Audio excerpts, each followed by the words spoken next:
More in the Liquid Dew of Youth.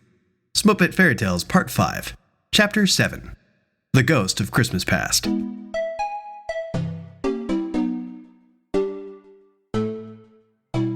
Thatch went to sleep that night, glowing.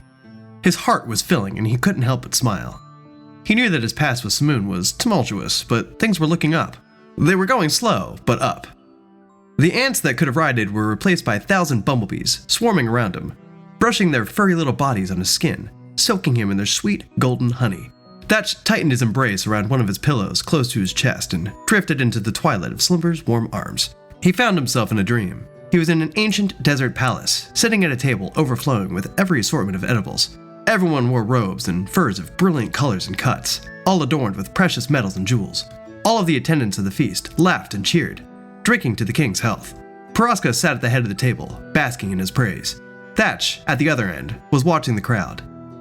His feelings were numb more than anything else. He was aware that he was at a dinner at the Citadel, but it felt more like he was watching a film he'd already seen, instead of participating in the revelry. As the show continued, his skin started to tingle, but it wasn't the ants. It was something else. Something electric and unnatural. There was a bright flash. The painted portrait of Paraska that hung behind him flew from the wall. There was a hand in its place. The long fingers curled until only the index was left out to point.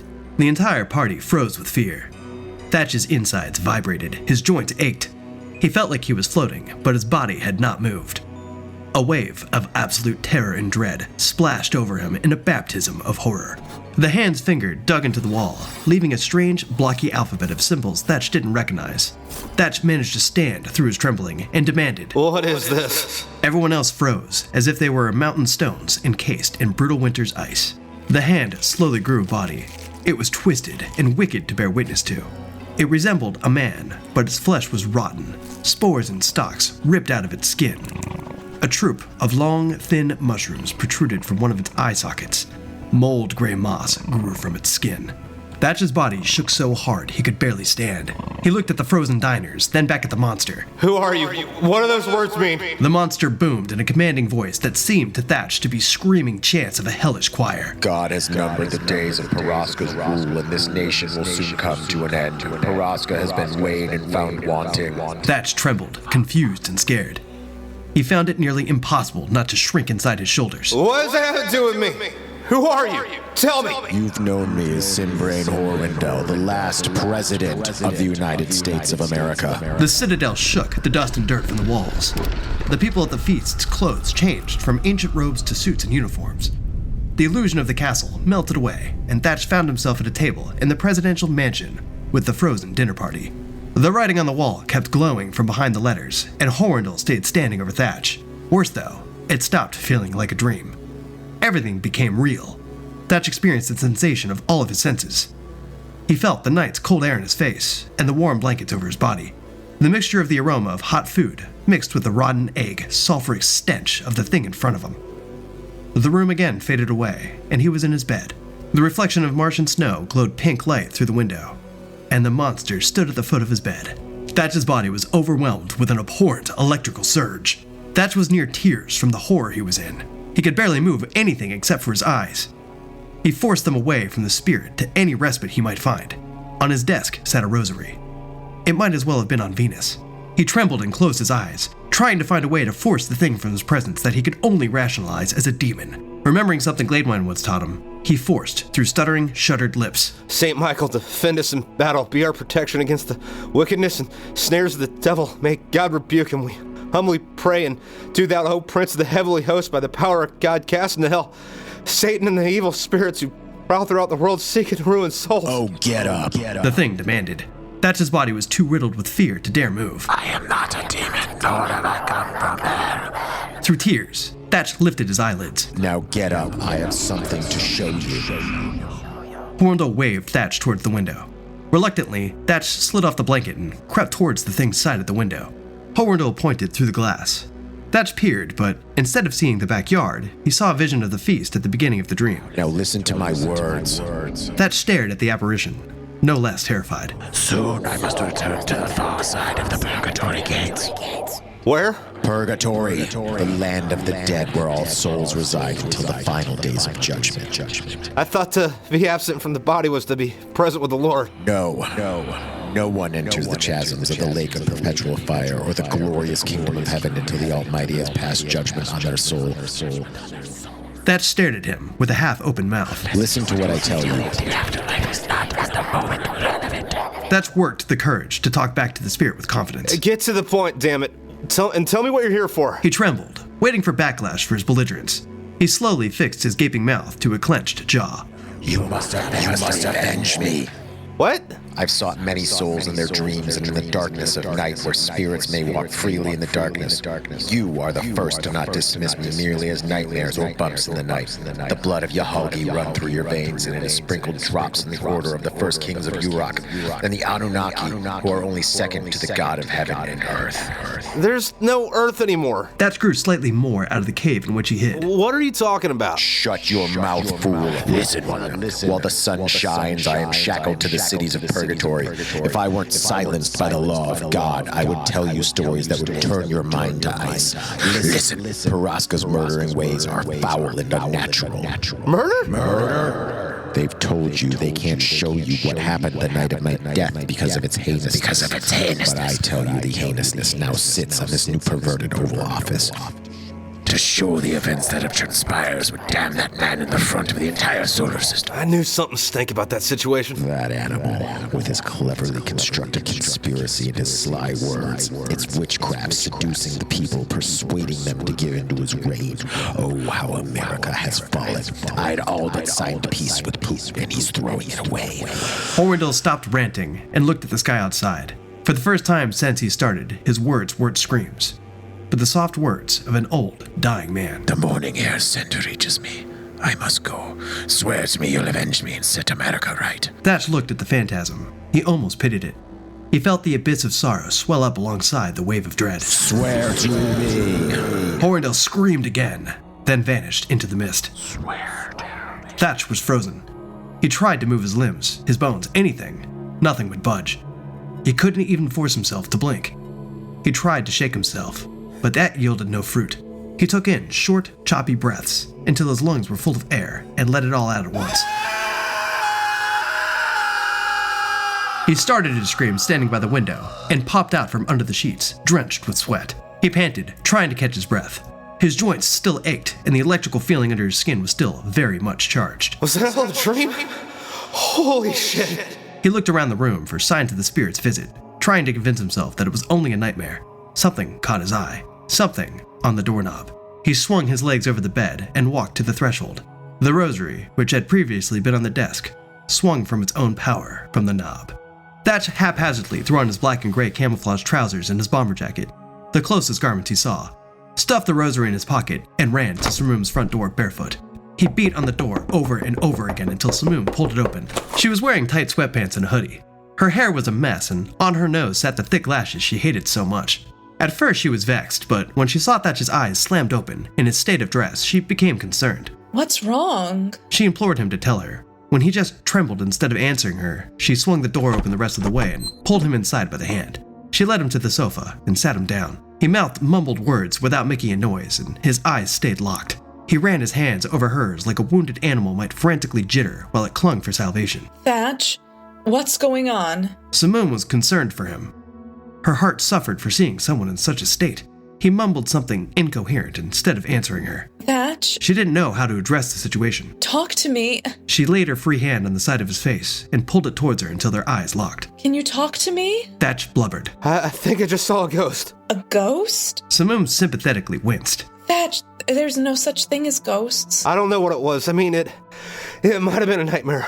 Samum felt his shaking. She wrapped her arm over his shoulder and pulled his face into her breast. Shh, it's okay. She stroked the back of his head, trying to soothe him. It's okay. Thatch sputtered. I don't know what happened. I can't tell you what it was, but it was in my room. A ghost or a demon or some kind of monster. The image of Hornwindell flashed in his mind, and his third eye caught the sight of the mushrooms growing from his face. That was the thing in Volgograd. The eyes and the... The muscles in the back of his head seized, forcing his head to sharply turn to the side. Volgograd. Abaddon. Okay. Samum nodded, not understanding anything he was saying. Volgograd. It was so real. Samum felt Thatch's tears soak through her sweater. She thought she put two and two together with Volgograd and decided for herself that whatever kind of attack had taken Thatch was PTSD related. Her heart wept for him. She squeezed him in tighter and laid back on the couch in the lightless room. It was so real. Thatch wept. Samum kissed the top of his head and stroked his orange hair until she fell back asleep.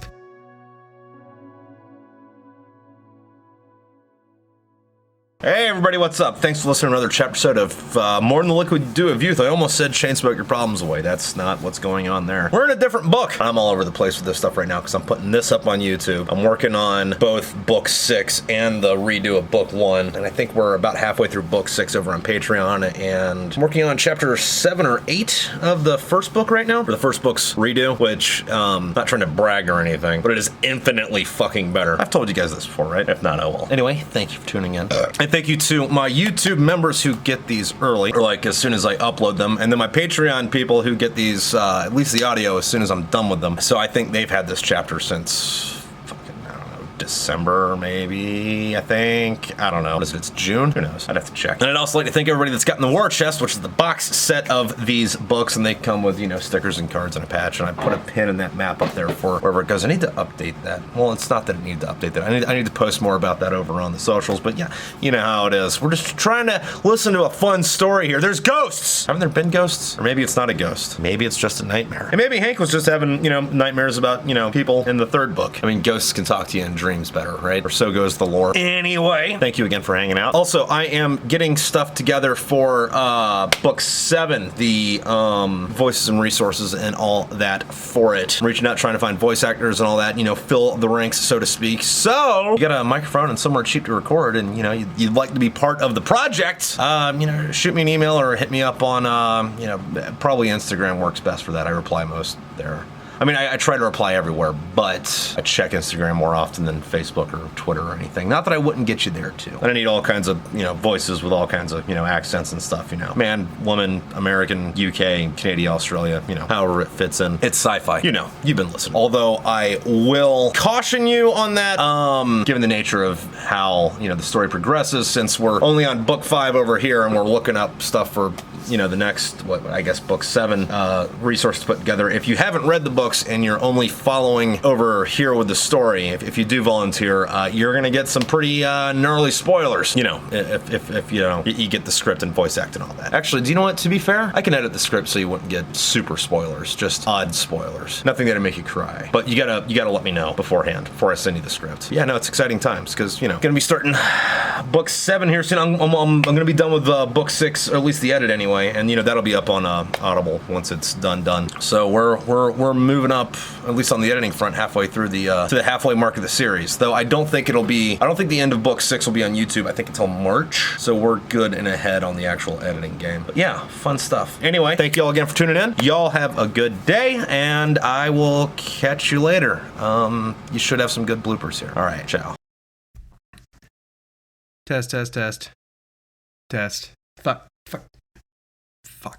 Fucking fly. Let's try it again with the noise gate. There we go. Move on with my life. Ah! Okay, there we go. We'll see how well that works out. Ah! Nope, too loud. Ah! All right. The fly is literally in the palm of my hand. I could just close my hand. Fast. I didn't get it. That's fucking embarrassing. Fucking embarrassing! I've been looking forward to recording this chapter. Let's see how it comes out. The ants that could have rioted were replaced by 1,000 bumblebees. Bumblebees. Bumblebees sound adorable! All right. This is Hollis reading for Samum, chapter 7, book 5. This is a freaky chapter. I mean, that's just shaking. That shit's hard to do. Anyway. Yeah, it helps if I turn the microphone on. Smoke fit Perry Tales. Part 5. Yeah, I'm already fucking shit up. That's what happens when you try to record voices after lunch. How dare I? Chapter 7. The Ghost of Christmas Past. I am Hornwindell in a normal voice. The ants that could have rioted were replaced by 1,000 bumblebees, swarming around him, brushing their furry little bodies on his skin. Sorry. It's so colorful. Why do you write these tiny made-up insect chapters about Trip's not Trip, Thatch's inner feelings?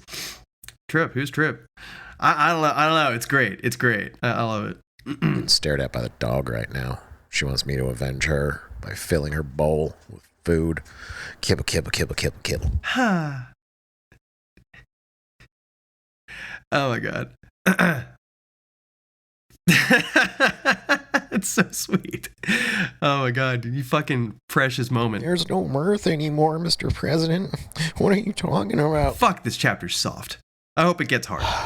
Looks out the window as the dawn approaches. He was in an ancient desert palace, sitting at a table I can't read. Murder. Oh no. What are you saying? As the show continued, his skin started to tingle. But it wasn't the ants. I was actually about to make a joke about it being the ants, but it wasn't. but it weren't. Marcia, swear to me you will no longer shit inside.